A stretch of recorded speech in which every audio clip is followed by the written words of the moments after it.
अस्सलाम वालेकुम students, welcome to our first logic नाउच। Hope all of you are doing well. आज हम जो टॉपिक डिस्कस करने जा रहे हैं वो हमारे पास पेयर टी टेस्ट या जिसको हम डिपेंडेंट टी टेस्ट भी कहते हैं और मैच पेयर टी टेस्ट भी कहते हैं। ये टी टेस्ट की 3 टाइप्स के अंदर आ रहा है। पहली जो टाइप थी वो 1 सैंपल टी टेस्ट था, उसको हम डिस्कस कर चुके हैं। देन 2 सैंपल टी टेस्ट था, हम उसको भी डिस्कस कर चुके हैं। उसके अलावा मैंने टी टेबल को भी अलग सेपरेटली डिस्कस किया था। और अब हम जो डिस्कस करने वाले हैं वो थर्ड टाइप है, जिसको हम पेयर टी टेस्ट भी कहते हैं, डिपेंडेंट टी टेस्ट भी कहते हैं और मैच पेयर टी टेस्ट भी कहते हैं।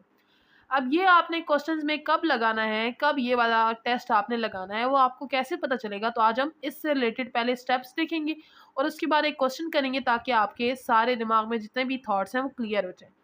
तो आपने पेयर टी टेस्ट तब यूज़ करना है जब एक ही प्यूपल को 2 दफ़ा मेजर किया जाए।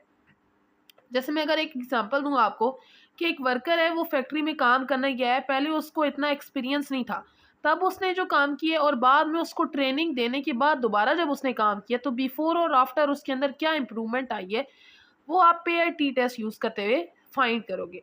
तो यहाँ पे एक ही बंदे को 2 दफ़ा मेजर करना है, यानी each value in the first sample has a corresponding value in the second sample. यानी फर्स्ट सैंपल में उसकी एक वैल्यू होगी और सेकंड सैंपल यानी आफ्टर वाली उसकी दूसरी वैल्यू होगी एक ही पर्सन की। तो यहाँ पे हम पहले इसके स्टेप्स देख लेते हैं जो आपने फॉलो करने हैं, उसके बाद हम इससे रिलेटेड एक क्वेश्चन देखेंगे। स्टेप्स आपके पास हैं।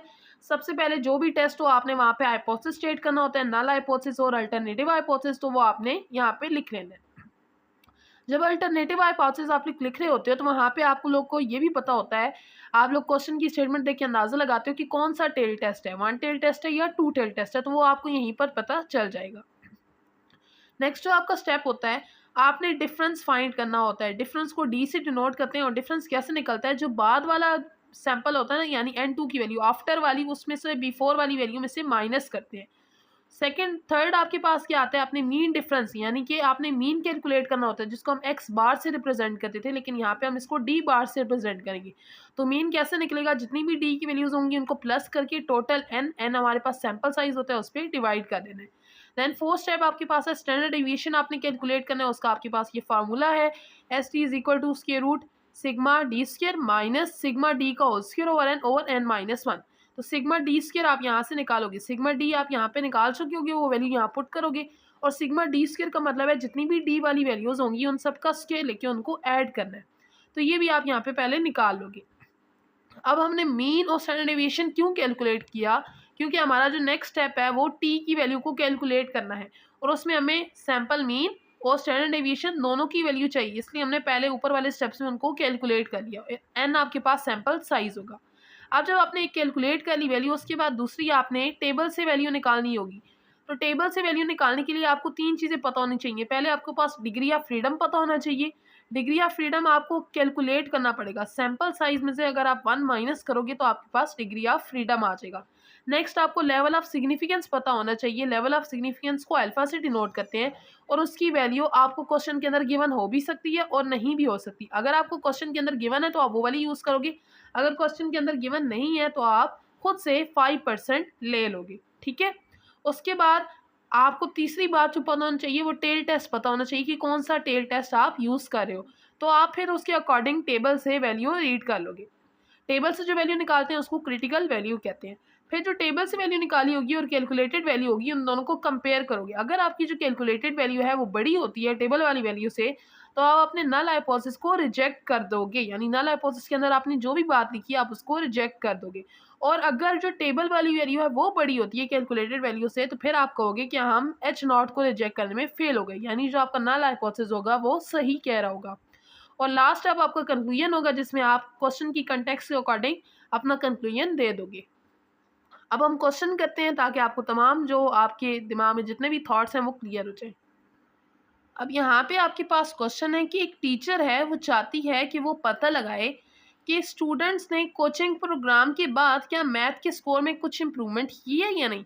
उसने 6 स्टूडेंट्स के रिकॉर्ड दिए हैं हमें कि बिफोर कोचिंग यानी कोचिंग प्रोग्राम को ज्वाइन करने से पहले उसके मैथ में कितने मार्क्स आते थे उन 6 स्टूडेंट्स के, और आफ्टर कोचिंग ज्वाइन करने के बाद अब उनकी मैथ के मार्क्स में कुछ इंप्रूवमेंट आई है या नहीं।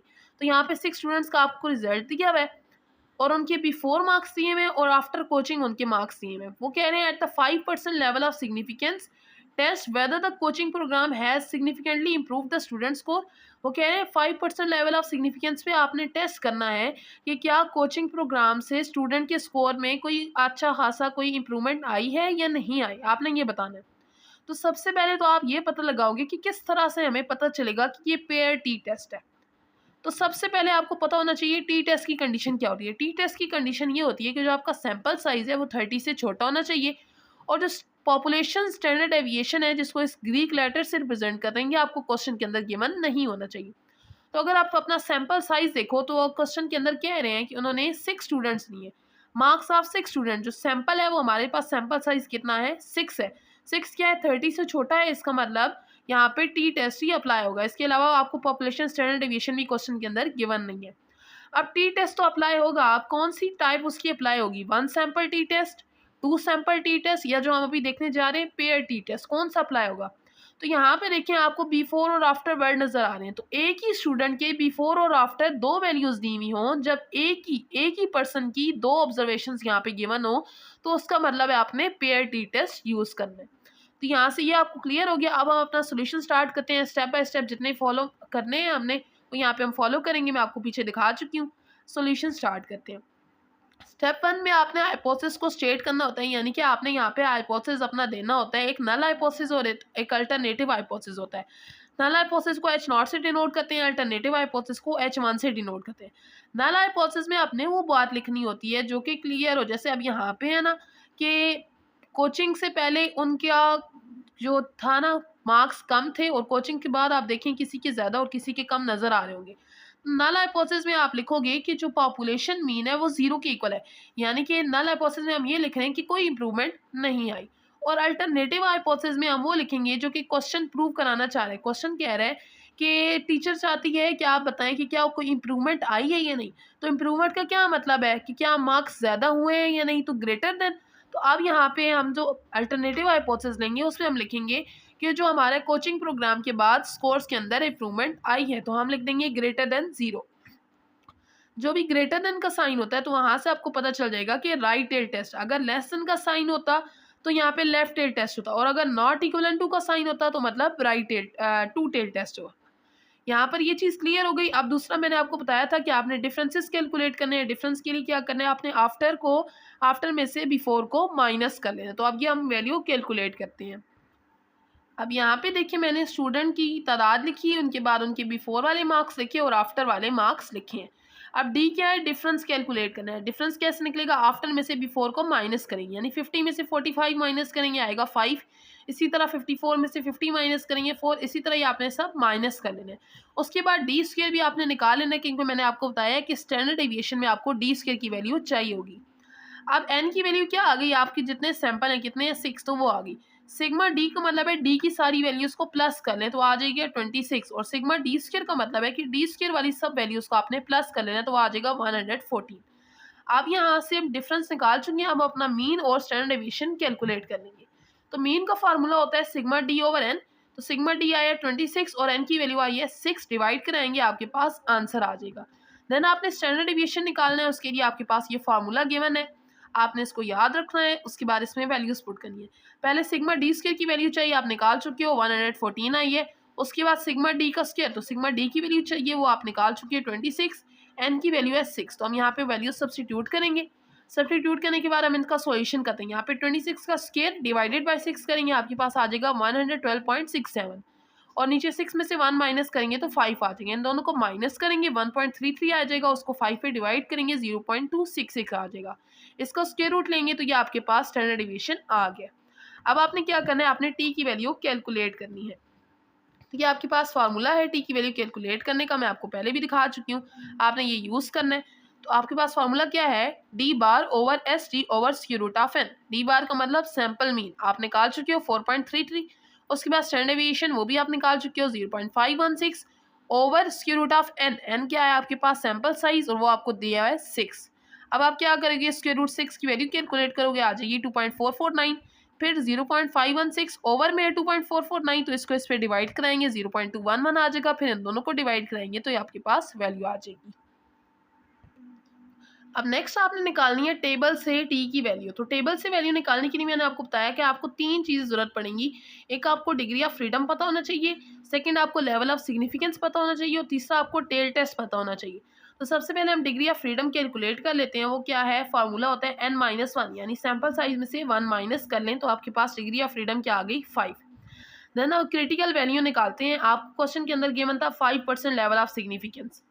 ना भी गिवन हो तो आपने खुद से बाय डिफ़ॉल्ट 5% ही लेना है, और अगर गिवन होगा तो आपने वो वाली वैल्यू यूज़ करनी है। उसके बाद आप हाइपोथेसिस के स्टेटमेंट वहाँ पे देख चुके हो कि आपका tail test right tail test था, तो डिग्री ऑफ फ्रीडम आप निकाल चुके हो 5, तो तीनों वैल्यूज़ आ गई। अब हम अपना टी टेबल लेते हैं और उससे अपनी वैल्यू निकालते हैं। तो 5%, two tail, degree of freedom 5। तो यहाँ पे देखें, टू टेल क्या है, बेसिकली वन टेल टेस्ट की टाइप है। वन टेल के अंदर राइट टेल में आपको बता दी थी, राइट टेल वन टेल के अंदर ही आता है। वन टेल के अंदर दो आते हैं, लेफ्ट टेल टेस्ट और right tail test. Left tail test अगर होता तो हम इसी वन टेल टेस्ट की जो भी टेबल से वैल्यू निकालते हैं उसके साथ नेगेटिव साइन लगा देते हैं, और राइट टेल टेस्ट हो तो हम उसके साथ प्लस साइन लगा देते हैं। वैल्यू सेम ही होती है, बस साइन का डिफरेंस होता है।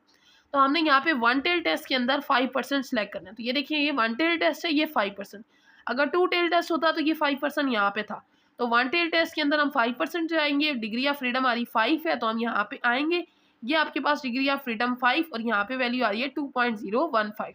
तो हम ये वाली वैल्यू यहाँ पे लिख लेंगे, और क्योंकि राइट टेल टेस्ट है इसलिए इसके साथ प्लस का साइन लगाएंगे, तो आपके पास ये वैल्यू आ चुकी है।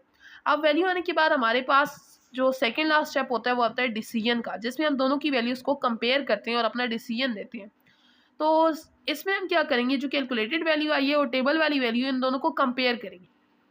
तो अब देखिए, जो कैलकुलेटेड वैल्यू है वो 20.52 और टेबल वाली वैल्यू 2.015। 20 ज़ाहिरी बात है बड़ा है, 2 छोटा है, तो कैलकुलेटेड वैल्यू हो गई टेबल वाली वैल्यू से बड़ी। और मैं आपको स्टार्टिंग में बता के आ चुकी हूँ कि अगर आपकी कैलकुलेटेड वैल्यू टेबल वाली वैल्यू से बड़ी हो तो आप अपने नल हाइपोथेसिस को रिजेक्ट कर देते हो, और अगर टेबल वाली वैल्यू बड़ी हो तो फिर आप अपने नल हाइपोथेसिस को एक्सेप्ट कर लेते हो। तो अब हमारा नल हाइपोथेसिस क्या था, नल हाइपोथेसिस ये क्या था कि पॉपुलेशन मीन इक्वल्स टू 0, यानी कि कोई भी इम्प्रूवमेंट नहीं आई। लेकिन यहाँ पे हमारे पास ये साबित हो गया कि नल हाइपोथेसिस क्या है, रिजेक्ट कह रहा है। रिजेक्ट कह रहा है कि मतलब ये बात गलत है कि इम्प्रूवमेंट नहीं हुई, तो इसका मतलब है इम्प्रूवमेंट आई है। तो हम कंक्लूजन में लिख देंगे कि हमें 5% लेवल ऑफ सिग्निफिकेंस पे एविडेंस मिल गया है, कि जिससे हम कंक्लूजन दे सकें कि जो कोचिंग प्रोग्राम है उसने स्टूडेंट के मैथ के मार्क्स में इम्प्रूवमेंट लेकर आए हैं। तो यहाँ पे हो गया आपका क्वेश्चन ख़त्म। इस तरह का कोई भी क्वेश्चन आ जाए, आपने यही वाले सारे स्टेप्स फॉलो करने हैं और अपनी वैल्यू कैलकुलेट करनी है और उसके बाद अपना डिसीजन दे देना है। उम्मीद है आपको क्वेश्चन समझ आया होगा। वीडियो को लाजमी लाइक करें, चैनल पे नहीं हो तो सब्सक्राइब करें। मिलते हैं नेक्स्ट लेक्चर में, तब तक के लिए अल्लाह हाफिज़।